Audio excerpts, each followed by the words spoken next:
Ang Ebanghelyo ni Matthew, Kabanata 18.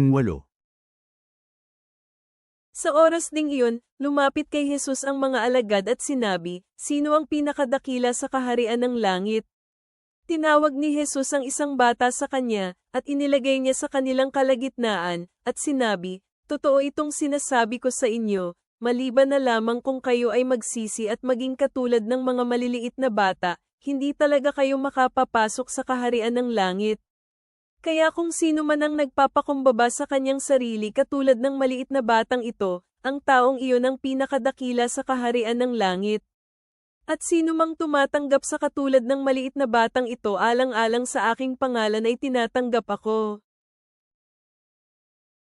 Ngunit ang sino man ang magiging sanhi ng pagkakasala ng isa sa mga maliliit na bata na sumampalataya sa akin, mas mabuti para sa kanya na talian ang leeg ng malaking batong hilingen, at dapat siyang ilubog sa kailaliman ng dagat. Sa aba sa sanlibutan dahil sa panahon ng pagkatisod. Sapagkat kinakailangang dumating ang mga panahong iyon, ngunit sa aba sa taong sanhi ng pinanggalingan nito. Kung ang iyong kamay o mga paa ay nagiging sanhi ng inyong pagkatisod, putulin ninyo ito at itapon ninyo ito palayo sa inyo. Mas mabuti para sa inyo ang pumasok sa buhay na may kapansanan o lumpo, kaysa itapon sa walang hanggang apoy na may 2 kamay o 2 paa. Kung ang inyong mga mata ay maging dahilan ng inyong pagkatisod, dukutin ninyo ito at itapon ninyo ito palayo sa inyo. Mas mabuti para sa inyo ang pumasok sa buhay na may 1 mata, kaysa itapon sa walang hanggang apoy na may 2 mata. Tingnan ninyo na huwag ninyong hahamakin kahit na isa sa mga maliliit na bata. Sapagkat sasabihin ko sa inyo na sa langit, ang kanilang mga anghel ay laging nakatingin sa mukha ng aking amang nasa langit. Pambukas na panaklong. Sapagkat pumarito ang Anak ng Tao upang maligtas ang mga nawawala. Ano sa palagay ninyo? Kung may isang taong mayroong 100 tupa, at ang isa ay naligaw, hindi ba niya iiwan ang 99 sa burol at maghahanap sa isang naliligaw? At kung matagpuan niya ito, totoo itong sinasabi ko sa inyo, akagagalat niya ito higit sa 99 na hindi naligaw. Sa gayon ding paraan, hindi ito ang kalooban ng inyong Ama na nasa langit na ang isa sa mga maliliit na batang ito ay mapahamak. Kung ang iyong kapatid ay nagkasala laban sa iyo, pumuntahan mo, ipakita mo ang kanyang pagkakamali na ikaw at siya lamang. Kung makikinig siya sa iyo, mapapanumbalik mo ang iyong kapatid. Ngunit kung hindi siya makinig sa iyo, isama mo sa iyo ang 1 o 2 pang mga kapatid, upang sa pamamamagitan ng bibig ng 2 o 3 mga saksi ang bawat salita ay maaaring mapatunayan. At kung tumanggi siyang makinig sa kanila, sabihin ito sa idol siya. Kung siya ay tumanggi na makinig sa idol siya, ituring ninyo siyang gaya ng isang gentil at maniningil ng buwis. Totoo itong sinasabi ko sa inyo, anumang mga bagay ang igapos ninyo sa lupa ay igagapos din sa langit. At anumang mga bagay ang inyong kalagan sa lupa ay kakalagan din sa langit.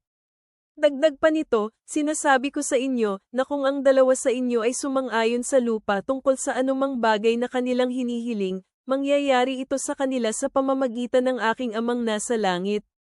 Sapagkat kung saan ang 2 o 3 ang nagkatipon dahil sa aking pangalan, naroon ako sa kanilang kalagitnaan. Pagkatapos, lumapit si Pedro at sinabi kay Jesus, "Panginoon, ilang beses ba na magkakasala ang aking kapatid laban sa akin at akin siyang patatawarin?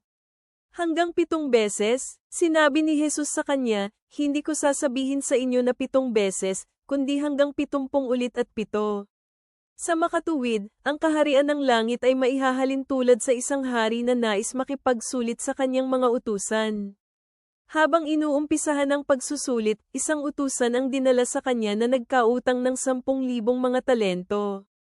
Ngunit dahil sa wala siyang kakayanan na magbayad, inutusan siya ng kanyang amo na ipagbili, kasama ng kanyang asawa at mga anak at lahat na mayroon siya, at nang makabayad. Kaya lumuhad ang utusan, yumuko sa kanyang harapan, at sinabi, "Amo, pagtiisan mo ako, at babayaran ko ang lahat." Kaya nahabag ang amo sa kanyang utusan, pinakawalan siya at pinatawad ang kanyang utang. Ngunit lumabas ang utusan at nakita ang isa sa kanyang kapwa-utusan na nagkautang sa kanya ng 100 denaryo. Sinunggaban niya ito, sinakal at sinabi, bayaran mo ako sa iyong inutang. Ngunit lumuhad ang kanyang kapwa-utusan at nakiusap sa kanya na nagsasabi, pagtiisan mo ako, at babayaran rin kita. Ngunit tumanggi ang naunang utusan. Sa halip, pumunta siya at itinapon siya sa kulungan, hanggang sa mabayaran niya ang kanyang inutang. Nang makita ng kapwa mga utusan kung ano ang nangyari, labis silang nagdamdam. Pumunta sila sa kanilang amo at sinabi ang lahat ng nangyari. Pagkatapos nito, ipinatawag ng amo ang kanyang utusan, at sinabi sa kanya, napakasama mong utusan, pinatawad kita sa lahat ng iyong inutang dahil ikaw ay nakiusap sa akin. Hindi ba dapat naawa ka din sa iyong kapwa-utusan, gaya ng pagkahabag ko sa iyo? Nagalit ang kanyang amo at ibinigay siya sa mga tagapagpahirap hanggang sa mabayaran niya ang lahat ng kanyang mga inutang. Kaya ganoon din ang gagawin sa inyo ng aking ama na nasa langit kung ang bawat isa sa inyo ay hindi magpapatawad sa kanyang kapatid na mula sa kanyang puso. Mapagmahal na pastol, itinuro mo na ang tunay na kadakilaan ay matatagpuan sa kababaan ng loob at pagpapatawad. Panatilihin mo ang aming mga puso na tulad ng sa mga bata at dalisay.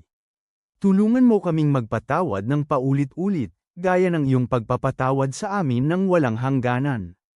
Ibangon mo ang mga nasirang relasyon sa pamamagitan ng iyong biyaya. Sa pamamagitan ni Kristo na aming Panginoon. Amen.